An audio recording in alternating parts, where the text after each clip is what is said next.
Bonjour à tous, c'est Vicky Bogart pour Forbes Business.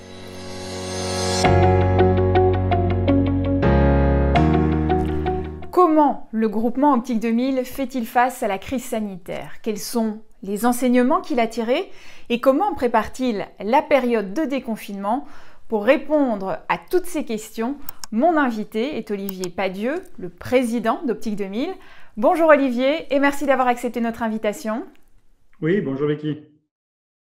Les magasins d'optique sont considérés comme des commerces de première nécessité. Alors pourquoi avez-vous décidé de les fermer quand le confinement a été annoncé?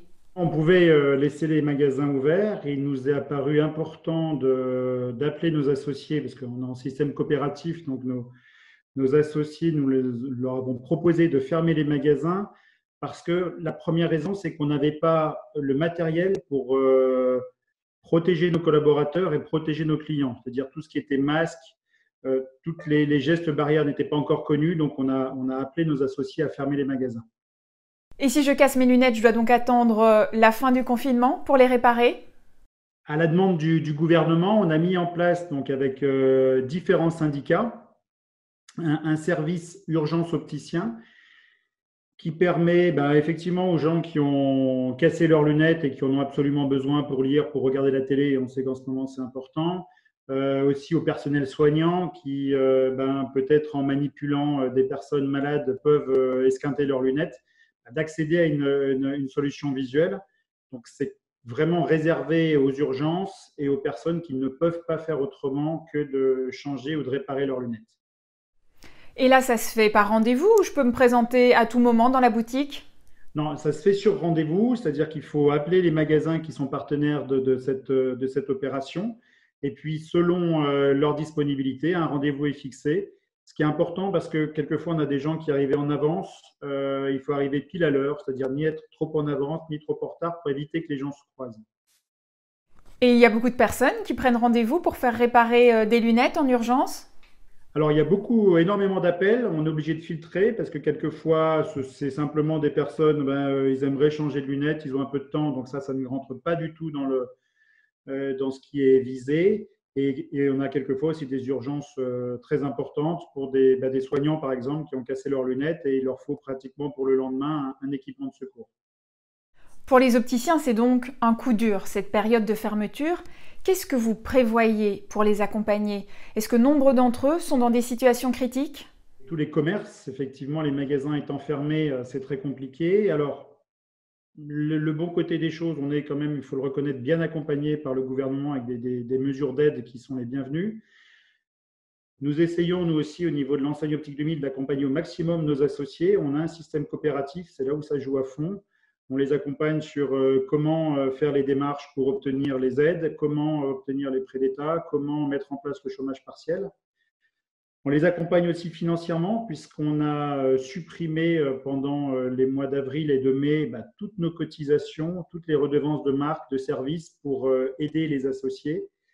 Et on les accompagne aussi en leur proposant un kit de sécurité pour la réouverture du magasin et un guide d'accompagnement pour leur expliquer comment mettre en place les gestes barrières et comment faire en sorte qu'on accueille dans les meilleures conditions possibles nos clients tout en préservant, c'est très important, la sécurité de nos collaborateurs. Donc, nos associés sont accompagnés de cette façon-là par la coopérative. Vous êtes donc satisfait des mesures prises par le gouvernement?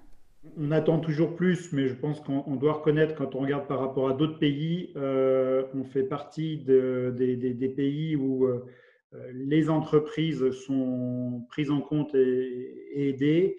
On attend d'autres choses. On attend effectivement de la part des bailleurs aussi de participer à cet effort. Et de la part du gouvernement, on verra par la suite, mais aujourd'hui, les aides sont présentes. On l'a vu, de nombreuses entreprises se sont mobilisées pour soutenir les hôpitaux ou les personnels soignants. Avez-vous participé à cet élan de solidarité? On aurait aimé participer plus, hein, parce que c'est vrai qu'il y a eu beaucoup d'initiatives. De notre côté, au niveau du siège de Clamart, donc on avait 200 masques disponibles, donc on a offert à l'hôpital de Clamart juste à côté.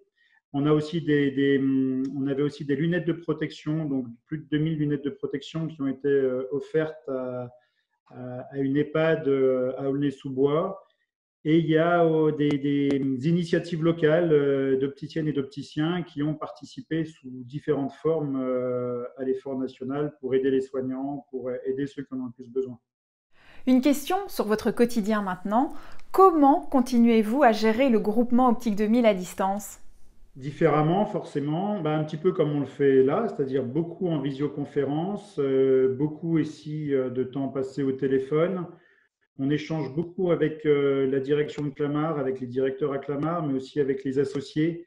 Moi, j'essaie d'avoir régulièrement les délégués régionaux, c'est-à-dire ceux qui sont au contact des opticiens quotidiennement au téléphone pour continuer à prendre un peu la mesure, de savoir un petit peu comment ça se passe sur le terrain et trouver l'accompagnement nécessaire pour aider nos associés.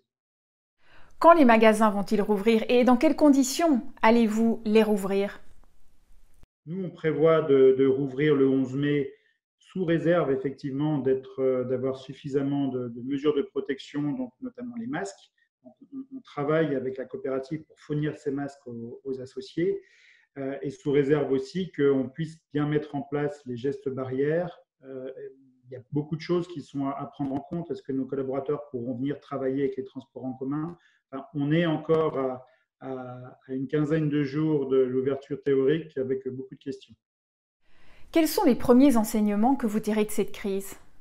Déjà, on a remis l'aspect humain au centre des choses. C'est vrai que nous sommes dans une coopérative. L'aspect coopératif, c'est justement de l'entraide, c'est du partage. Donc ça, je crois qu'on l'a mesuré, que les associés l'ont mesuré aussi.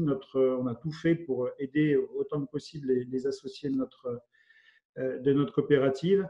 Et puis, un autre point important, on a vu aussi que parce qu'on avait une coopérative saine financièrement, on a pu aider nos associés. Donc, c'est aussi une bonne information pour nous. Tous les efforts qui ont été faits depuis des années pour avoir une santé financière de qualité servent particulièrement en ce moment. Une dernière question, Olivier. Cette crise, elle va engendrer des transformations dans le groupement ? J'espère qu'on va revenir le plus vite possible à la normale, mais on ne retrouvera probablement pas la vie telle qu'on l'avait avant. C'est évident qu'on a vu déjà que des formules comme le télétravail marchaient. Donc, on pourra plus se servir de ce type de formule. Mais on a vu aussi que ça ne pouvait pas répondre à tout et qu'on a besoin de réunions physiques, on a besoin d'échanges, on a besoin de se voir tout simplement. Donc oui, il y aura des évolutions dans la suite. Le plus rapidement possible, retrouver un fonctionnement normal, tout en sachant probablement ça va prendre des années. Merci à vous, Olivier Padieux, d'avoir été notre invité. Merci beaucoup, à bientôt. Merci à vous tous de nous avoir suivis. Faites-nous part en commentaire de vos avis et des sujets qui vous intéressent. On en parlera, c'est promis, lors des prochains épisodes. Likez, partagez et abonnez-vous pour ne rien rater de Forbes Business. Je vous dis à très bientôt.